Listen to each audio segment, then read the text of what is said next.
Welcome everyone, I'm Archit Seshadri. This is WION Wallet. Let's take a look at the top stories we're tracking for you from the business world.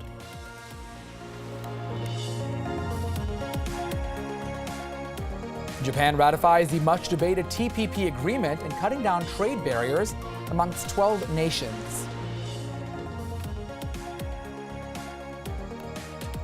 Inflation in India is expected to have cooled to a 14-month low in November at the back of demonetization.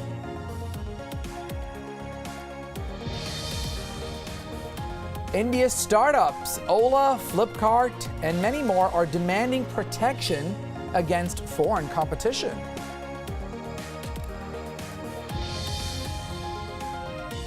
And as the week wraps up, well, so do the markets. Indian markets close out flat.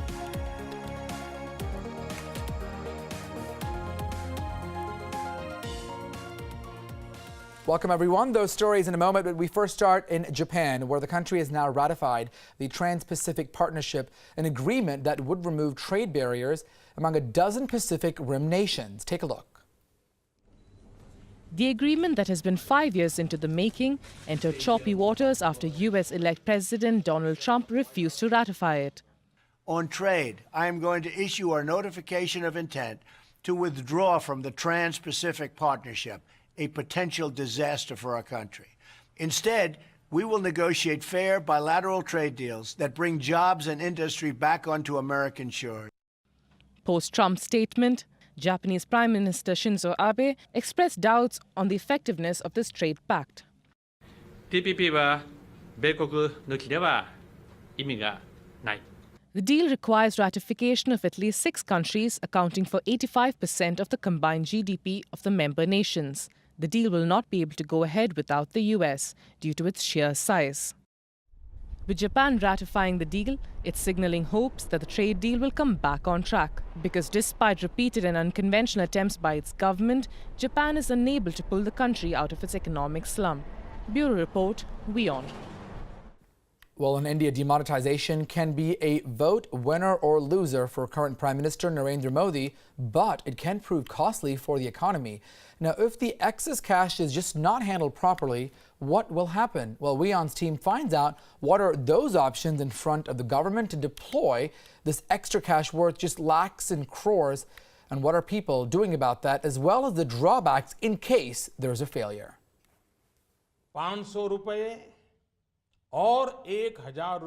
Minister Modi's demonetization move has forced people to deposit legal and illegal wealth in banks.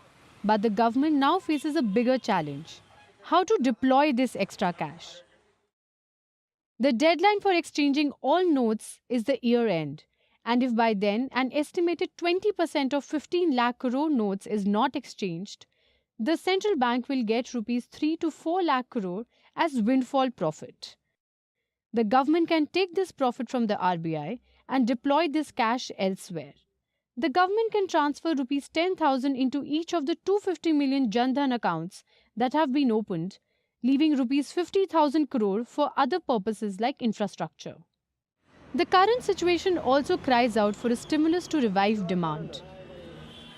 Putting lakhs of crores into bank accounts of citizens will provide the classical economic remedy of a big demand stimulus.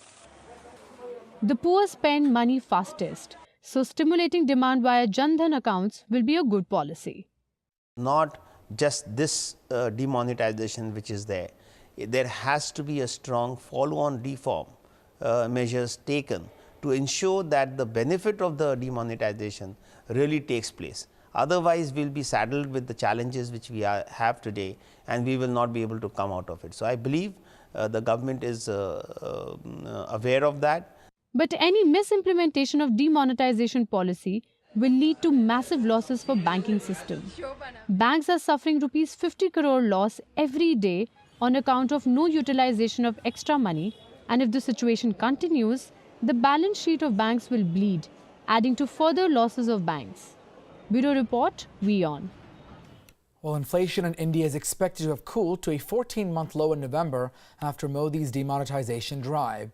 The surprise removal of high denomination of banknotes has caused an intense cash shortage, and that is hurting up consumptions. Now, a new poll by Reuters has found that inflation is expected to ease to about 3.9% in November from a year earlier. Now, that would compare with October's 4.2% and the Reserve Bank of India's target of 4% to be reached within the next 5 years in 2021.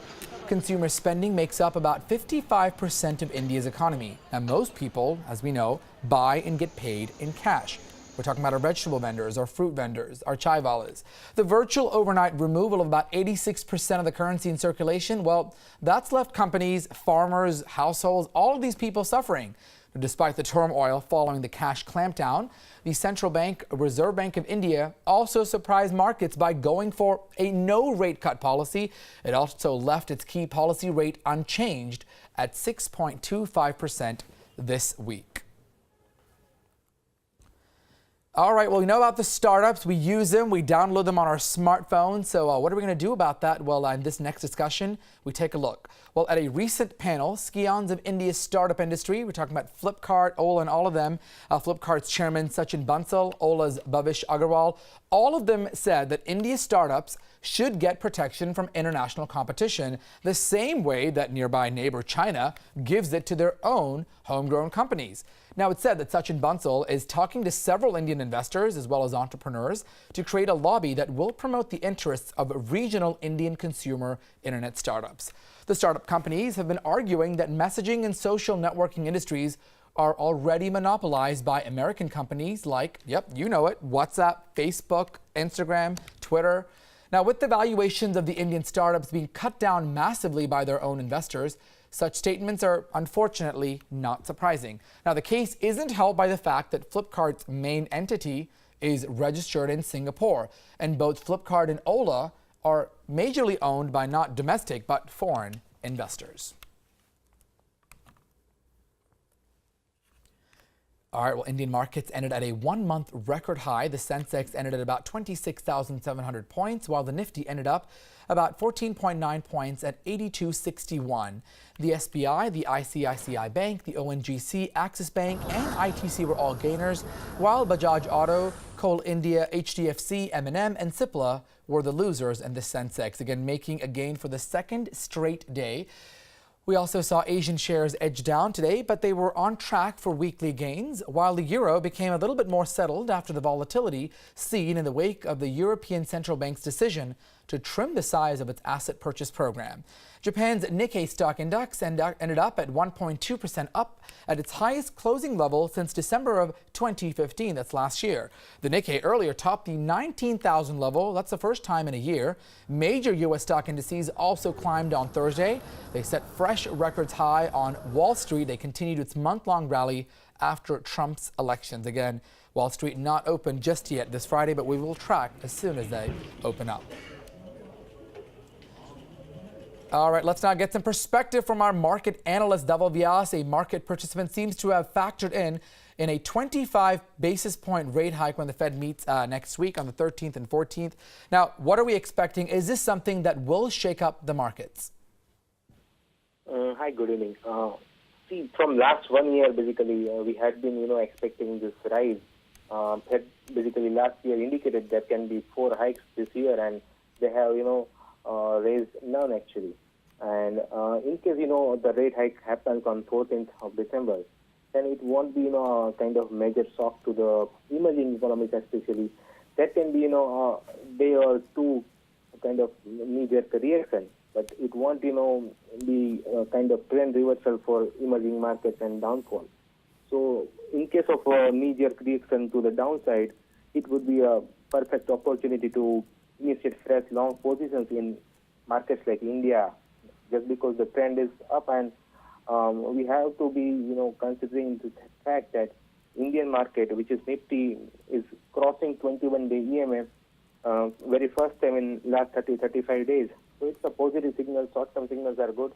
Overall, in case of a knee-jerk reaction, it's a purely buying opportunity. And quickly, we're just wrapping up. What kind of momentum do we expect for the market as we head into a new year? Just a few weeks left before December. What are the highs and lows we're expecting, if anything, that we can predict based on how the markets have positioned themselves out in 2016? in respect of Indian market? Correct. In the Indian market, we are expecting the levels of 84.30, 84.50 levels to touch. Just because overall the trend is up weekly pattern. If you look, then we are on the verge of a weekly breakout, probably next week. And overall, it's a kind of a bottom every dip. So overall, the market breadth is good. Overall, buying flow is emerging. So this is a good market to trade on long side. All right. Thank you so much, our market analyst, Dhaval Vyas, providing us perspective on the markets as we wrap up the week. We appreciate your input. All right, time now for a quick break. Many more stories to bring to you from the markets, the globe, and economic news. Stay with us right here on WION Wallet.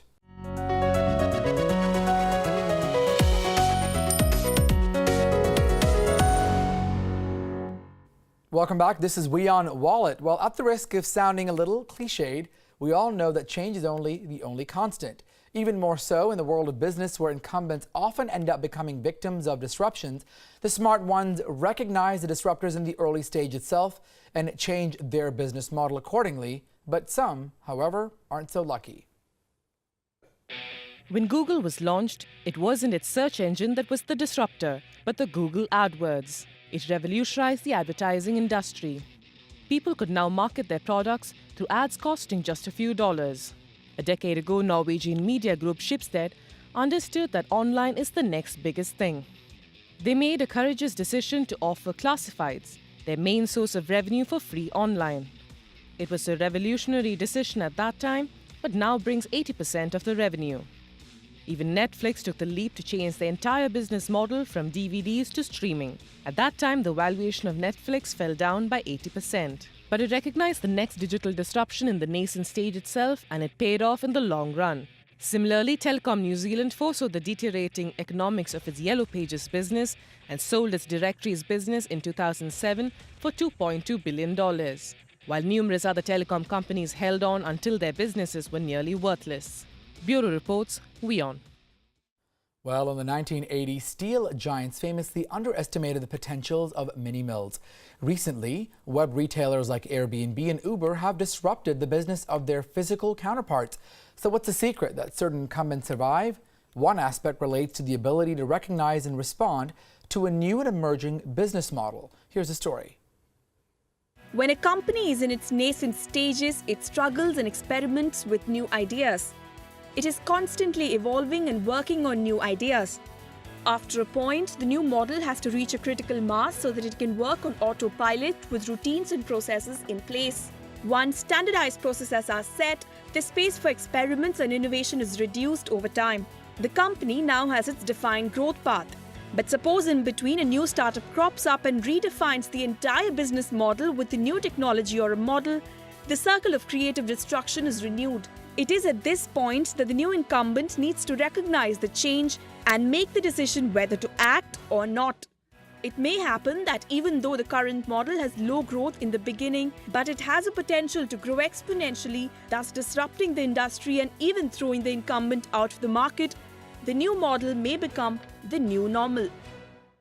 All right, now to get perspective on these stories, let's bring in our guest for this hour, Amarjeet Singh. Thanks so much for joining us. First question to you. How does one identify and understand the trends for frequent disruptions / opportunities for making a new market?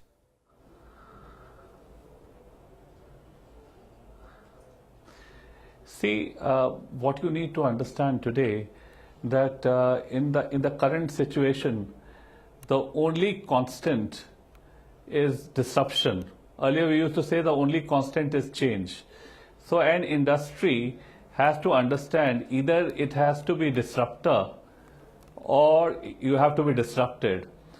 So you in the current situation, you know, with the technology being so advanced and new ways of doing business coming into play, one has to be very alert to what you're going to see 2 years from now or 6 months from now. There's no long-term vision now. There has to be a short-term and medium-term vision which has to be seen, based on which you need to evolve your business model.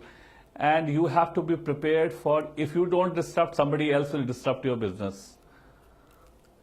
Well, let's also continue that. What about when someone comes up with an idea, what all goes into it? When should the incumbents react to a new innovation or the new startup around the block?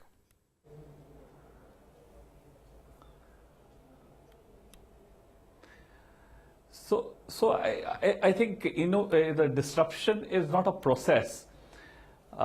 Disruption is today from within the organization. So what I have seen is very careful. What I have seen, if a particular business is operating in a particular fashion, they find it very difficult to do and find out the new disruption on their own. Most of the time, disruption happens by an entrepreneur which is outside, which could be a new startup or which could be an existing business, but who is trying to do business in a different fashion. So it is important that the organization has to be nimble-footed to understand how its business is going to look like 1 year or 2 years from now. And disruption is not only caused by technology. I'll give an example of a disruption which is going to come into India in next 12 to 24 months. One of the biggest disruption is going to come on account of GST itself. The entire supply chain model, the entire distribution model, everything has to evolve. Earlier, a number of FMCG companies have been operating through a distribution model which needs to evolve. So it is not a startup which has to always give an answer, but those answers are something which have to be sought internally by the organization also, but they have to keep track of what is happening outside to actually get those changes into their organization very quickly. Well, what about, do you think, for people looking out for opportunities, right now, making a new market? How critical is that, especially as we go into the end of a year?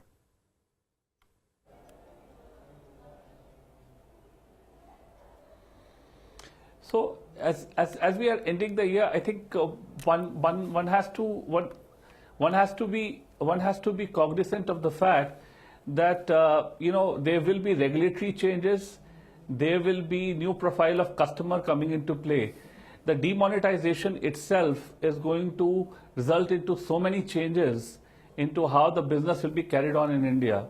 A company like Paytm, which started 2-3 years back, while they were trying to get into a journey, suddenly, this demonetization is going to give them impetus which nobody ever thought of. Companies like MobiKwik and some of these companies, this is the best time for them. So there has to be now, the organizations will have to actually think of what could be potential changes which are going to come into their business model, or whether it is on account of regulatory reason, because of customer interaction, or on account of what is happening in advanced economies. So one has to immediately start getting into that, and you can't wait for things to happen. Whether it's a close of the year, you have to think ahead. You certainly talked about a good point about addressing the need of the market, addressing the timing of when to roll out an initiative, especially a startup. A few years ago, we didn't have Uber or Ola. We didn't have Paytm. Many of these apps emerged as something out of need. Now, for new startups, new companies starting up, what is the role that digital will play? How will digital, going forward, play an important role on any of the startups?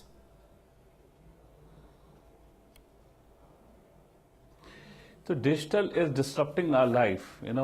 If I talk about travel, or whether I talk about telecom, or whether I talk about retail, everywhere, banking, I think what we are seeing, digital is disrupting the way businesses are going on. So any company which does not have a strategy in relation to digital is an organization which actually is going to die a slow death. I'll give you a simple example of telecom. If I just look at Airtel disrupted the landline, and then suddenly now Jio has come. What is Jio doing? Jio is making voice call free, but they're going to charge for data. It's a disruption. So everybody is using today the digital media in order to cause a disruption. A Facebook emerging as one of the biggest digital media company. Everybody thought it's a social network, but no.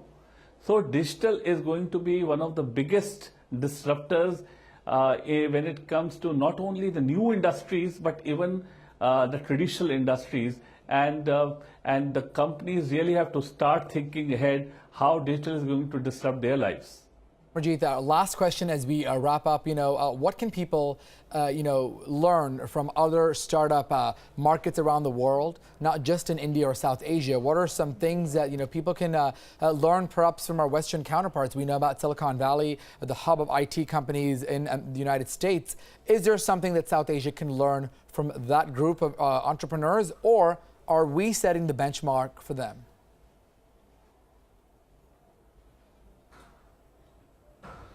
See, the Indian economy, the West and the East, all are very different from each other.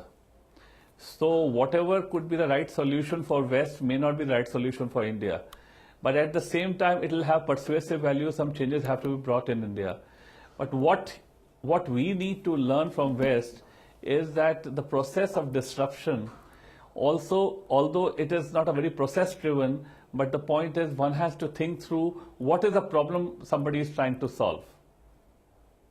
All right, we appreciate your input. Thank you so much, Amardeep Singh. We unfortunately are out of time, so unfortunately we'll have to cut it short there. But we appreciate your input.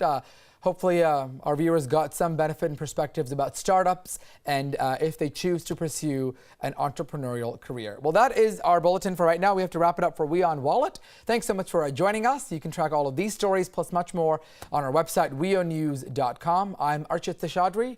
We'll see you soon.